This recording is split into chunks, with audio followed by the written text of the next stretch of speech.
Bismillahirrahmanirrahim. Assalamualaikum warahmatullahi wabarakatuh. Salam sehat untuk kita semua. Izin memperkenalkan diri, saya Naimatul Retno Faiza, STR Kep M.Pharm, merupakan dosen tetap pada program studi S1 Farmasi Sekolah Tinggi Ilmu Kesehatan 17. Saya menyelesaikan pendidikan S2 saya di Universitas Setiabudi dan menjadi dosen sejak tahun 2019. Video ini sebagai syarat untuk melengkapi profil dosen dalam PDDUK TPT Seleksi Serdos 2025. Sebagai dosen, saya berperan aktif dalam mengembangkan dan menjalankan Tridharma Perguruan Tinggi yang meliputi kegiatan pengajaran, penelitian, dan pengabdian kepada masyarakat. Saya memiliki minat utama di bidang pengajaran, sehingga saya mengalokasikan waktu sebesar 60% untuk kegiatan tersebut. Sementara untuk kegiatan penelitian 20% dan kegiatan pengabdian kepada masyarakat 20%.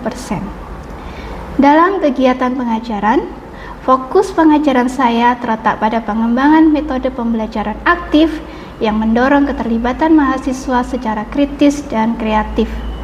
Saya menggunakan metode DIR, Discovery, Interaction, and Assessment, dalam melakukan proses pembelajaran.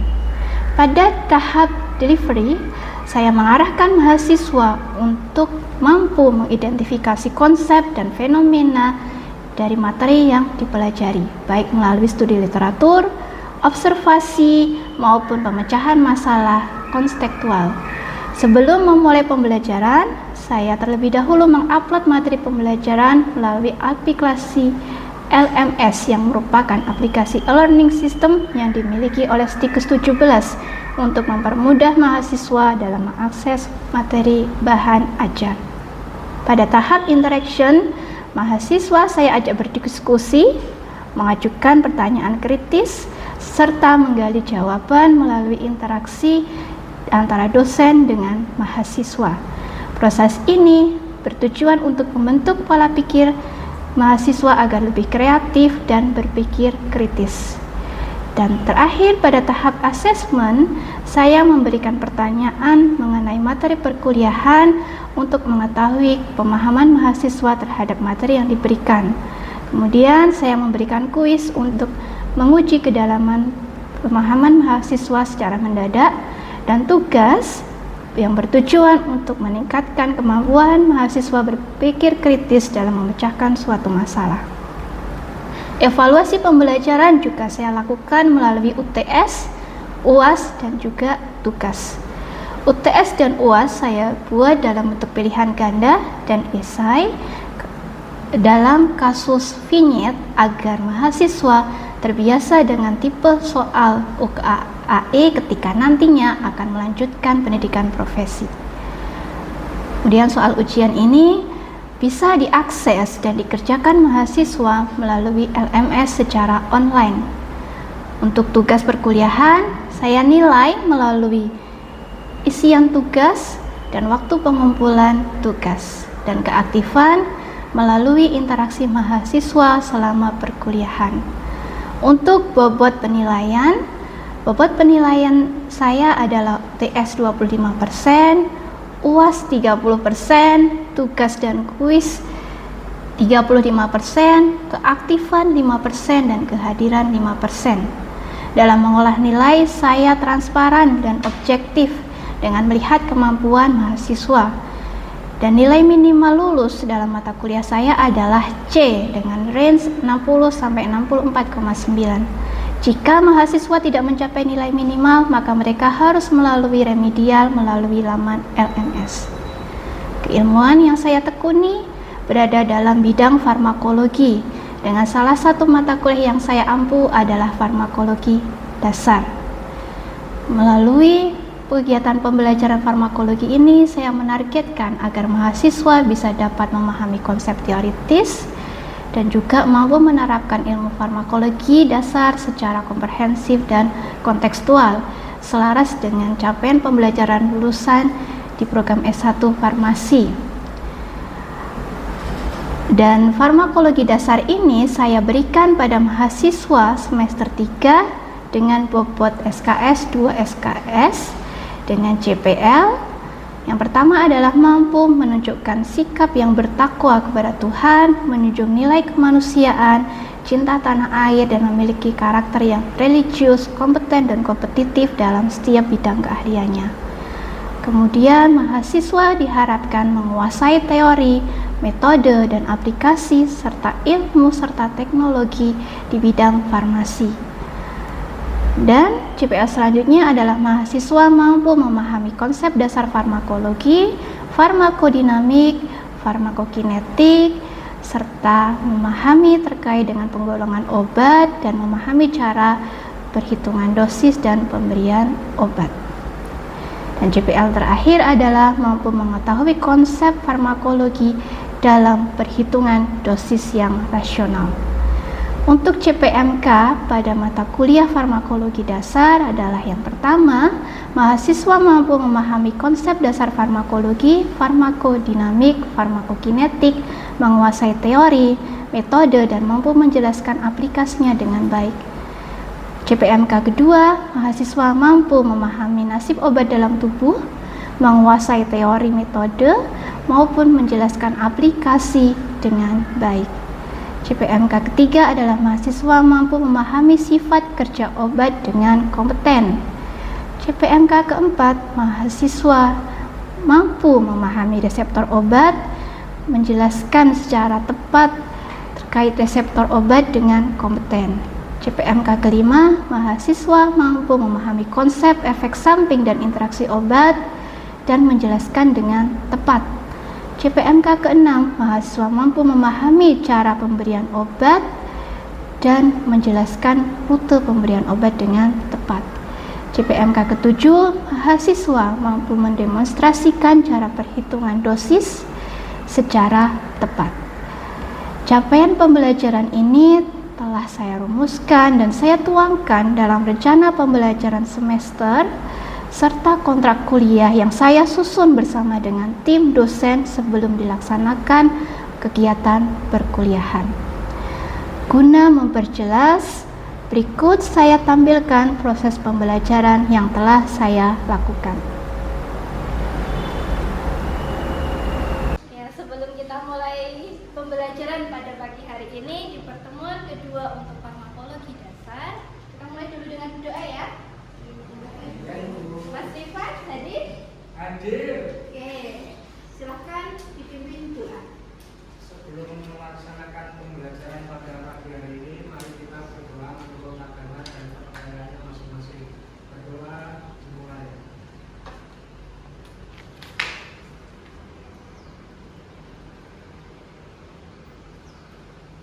Doa selesai. Semua ya, tadi sudah saya cek usiakan, semuanya masuk dalam ini. Di pertemuan kedua kita pada pagi hari ini akan membahas terkait dengan nasib obat. Tujuannya adalah nanti teman-teman itu bisa memahami dan menjelaskan konsep dasar serta mekanisme dari farmakokinetik dan farmakodinamik dari obat sehingga bisa memahami bagaimana cara kerja obat. Sebelum saya masuk ke materi, saya juga mau merefresh materi kita kemarin terkait dengan farmakologi. Definisi dari farmakologi tadi, ilmu yang mempelajari apa? Mempelajari obat. Oke. Sekarang kita masuk ke farmakologi dan farmakokinetik. Nah, ini kalau kita minum obat, apa sih yang terjadi di dalam tubuh kita? Obat itu larinya kemana sampai kita merasakan efeknya? Kira-kira ada yang tahu? Belum. Ini ya. Jadi ketika kita minum obat, yang terjadi pertama adalah drug administration. Ini berkaitan bagaimana obat itu masuk ke dalam tubuh melalui mulut kah, melalui kulit, atau melalui saluran pembuluh darah. Kemudian yang kedua, setelah dia masuk, dia akan mengalami absorption and distribution. Jadi dia diserap, kemudian diedarkan ke seluruh tubuh. Kemana? Ke dalam plasma. Ke dalam plasma untuk cari siapa? Cari jodohnya. Jodohnya adalah reseptor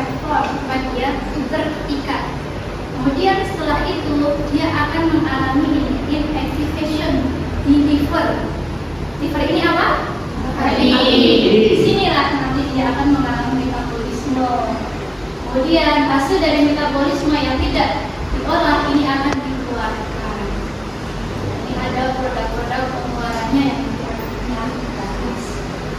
Ini gambarannya ketika kita bisa menjadi dua kinetik dan farmakokinetik. Itu gambarannya adalah bagaimana efek tubuh kita terhadap obat.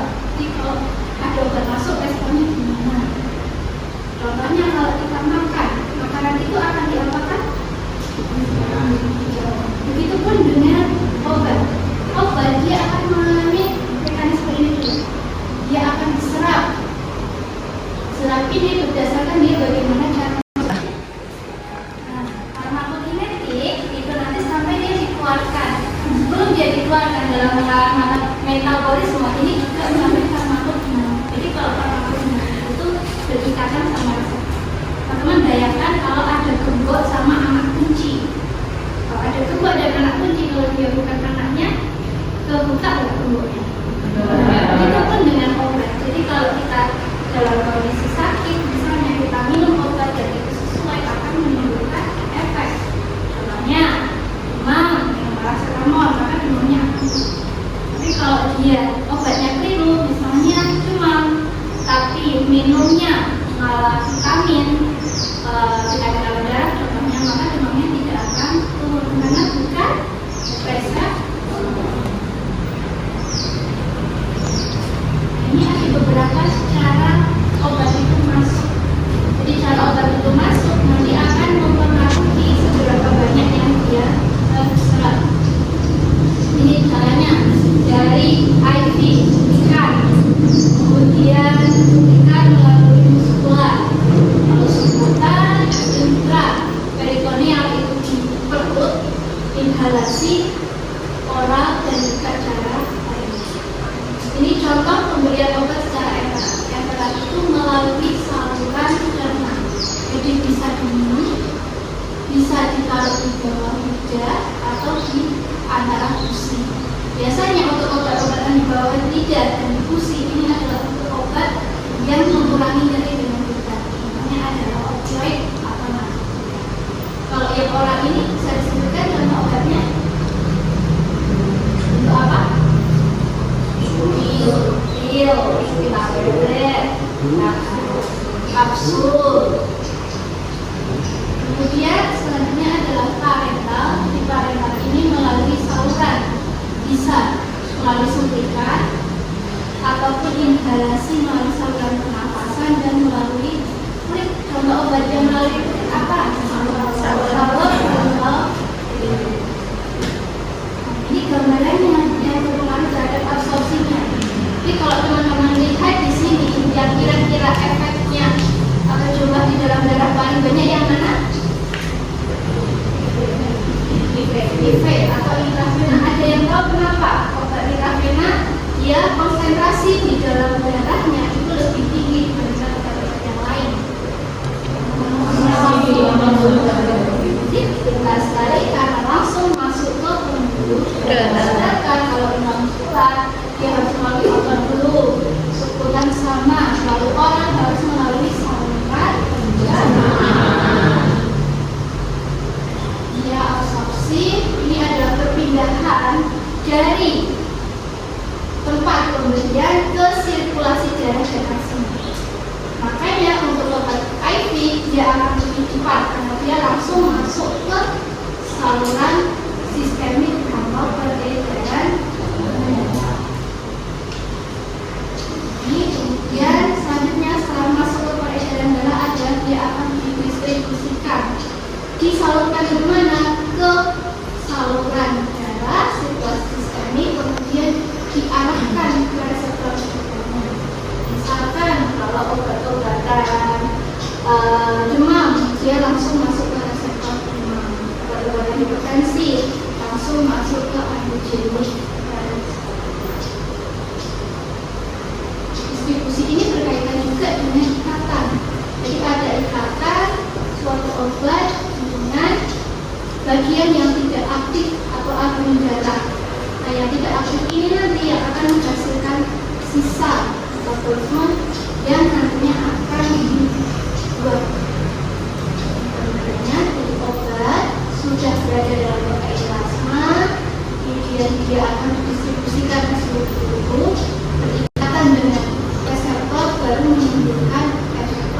tidak berkatan tidak akan menimbulkan efek. Kemudian setelah berikatan, apa yang terjadi mengalami ini? Metabolisme atau biotransformation. Jadi dia berubah dari yang dulunya belum berefek menjadi berefek, dan efeknya yang kita rasakan untuk mengurangi gejala. Akhirnya setelah itu yang tidak digunakan akan dikeluarkan dari tubuh, bisa melalui ginjal. Ginjal ini adalah urin, kemudian melalui paru-paru, ini nanti bentuknya adalah H2O, keringat, air liur, fesis, dan juga mani. Makanya pada ibu yang menyusui, obatnya harus diperhatikan. Nah, dalam fase farmakokinetik itu ada namanya atau half life. Ini adalah waktu yang dibutuhkan ketika obat itu dia mencapai setengah konsentrasi di dalam tubuh. Contohnya, obat A dia di dalam plasmanya 100% itu di waktu 1 jam. Kemudian di waktu 6 jam dia sudah turun. Waktu ini digunakan untuk menguji berapa kali obat itu diminum. Contohnya, paracetamol di kemasan itu dituliskannya diminum 3 kali sehari. Berarti dia diminum berapa jam? 8 jam. Kalau misalnya pasien belum 8 jam minum minumannya, jadi apa? Overdosis. Kenapa bisa overdosis? Karena ini dia belum, health time-nya itu belum selesai, sudah dikasih lagi, maka akan menjadi penumpukan di dalam hati. Yang terkena nanti adalah hati. Sehingga paracetamol itu kalau tidak bijak digunakan bisa menyebabkan kanker hati. Karena efek dari hepatotoksik atau dia bisa menyebabkan kelainan pada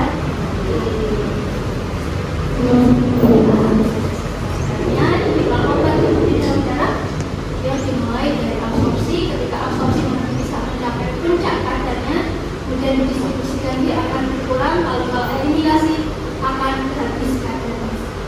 Ini perlu kita ketahui untuk mengetahui berapa banyak waktu penggunaan obat, berapa dosisnya, dan berapa rute namanya aman. Dan dia dikeluarkannya melalui mulut, air liur, susu, keringat, juga urin. Ini sebelum tugas dan kuis, ada yang mau ditanyakan dulu mungkin ya teman-teman? Izin bertanya Ibu, Ya. mengenai obat Namanya anti, dulu. izin memperkenalkan diri, nama saya Zanufa Afifa. Izin bertanya mengenai obat antibiotik, mengapa obat antibiotik itu harus dihabiskan Ibu? Terima kasih. Lagi pertanyaannya, kenapa obat antibiotik itu harus langsung habis? Ini berkaitan dengan farmakokinetik dan farmakodinamiknya. Jadi kalau obat antibiotik itu kita sudah menghitungkan ya istilahnya, dia harus diminum minimal 5 hari. Karena 5 hari ini dibutuhkan waktu untuk antibiotik tadi bisa mengalahkan dari si mikrobanya. Jadi kalau misalnya mikroba tadi tidak terkalahkan selama 5 hari, sudah berhenti minum obatnya, mikroba tersebut akan istilahnya memperkuat dirinya sendiri. Jadi mikroba itu walaupun namanya antibiotik bukan pada benda hidup, bukan pada bakteri, bukan pada virus, tapi mikroba itu juga bisa menguatkan dirinya, bisa resisten. Makanya kalau minum antibiotik belum 5 hari sudah berhenti, antimikrobanya tadi bisa menguatkan diri menjadi lebih kuat sehingga dia akan resisten. Kalau sudah resisten, kita harus naikkan lagi jenis antibiotiknya. Yang terjadi apa? Lama-lama tidak mempan lagi sama antibiotik, sehingga kalau dia sakit sulit untuk disembuhkan. Karena Mbak, paham? Terima kasih. Ada pertanyaan lagi? Ya, Izin bertanya. yang kecil Mbak. Ya, izin bertanya Ibu, perkenalkan saya Rima Aprilia. Izin bertanya tentang mengapa ada obat yang diminum sebelum makan dan ada obat yang diminum setelah makan. Ayah Mbak Rima, kenapa Kenapa ada obat yang diminum sebelum makan, ada yang diminum setelah makan? Ini kaitannya adalah dengan farmakokinetik dan farmakodinamika, tapi kita lihat dari sisi zat aktifnya. Zat aktifnya apa? Misalnya kalau teman-teman konsumsi vitamin C, di mana vitamin C itu dia akan semakin bagus kalau diminum dalam keadaan perut kosong kemudian berbarengan dengan zat aktif. Jadi kita sesuaikan dulu dengan zat aktifnya. Kemudian kalau misalnya mau minum asam mefenamat itu kan kerjanya untuk menekan dari respon nyeri di pusat hipotalamus otak. Tapi efek sampingnya adalah karena dia menekan nyeri tersebut, dia di dalam lambung itu bisa meningkatkan asam lambung sehingga akan mengalami nyeri. Makanya harus minum setelah makan. Jadi kita sesuaikan dengan zat aktifnya. Makanya kalau teman-teman mendapat obat, apakah itu diminum sebelum atau setelah makan, dilihat dulu apakah dia diminum sebelum makan atau setelah makan. Oke, jika tidak ada pertanyaan lagi, kita mulai ke kuis langsung ya. Silakan dibuka linknya yang sudah saya kirim di grup. Sudah siap untuk kuis? Siap. Kurang semangat.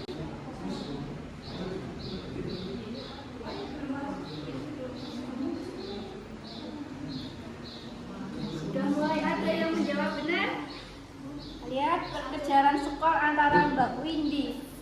Mbak Windy masih menduduki klasemen tertinggi.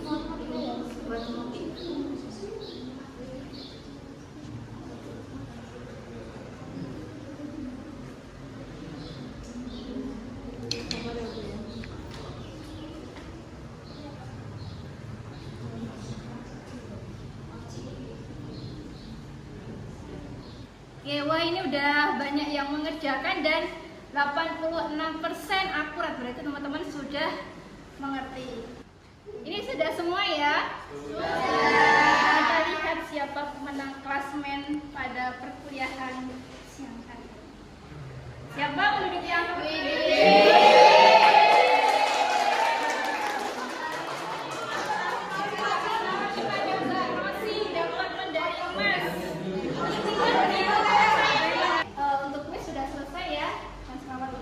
Tadi sudah menang dan hampir semuanya jawabannya benar. Nah, untuk memicu supaya teman-teman berpikir lebih kritis lagi, maka ini ada tugas, silahkan nanti buat 2 kelompok dari soal kasus dan minggu depan didiskusikan. Untuk materinya ini sudah ada di LMS, silahkan nanti diakses. Jika tidak ada yang ditanyakan, saya akhiri sampai di sini. Terima kasih teman-teman semua atas partisipasinya, dan kuisnya juga seru. Sekarang kita akhiri perkuliahan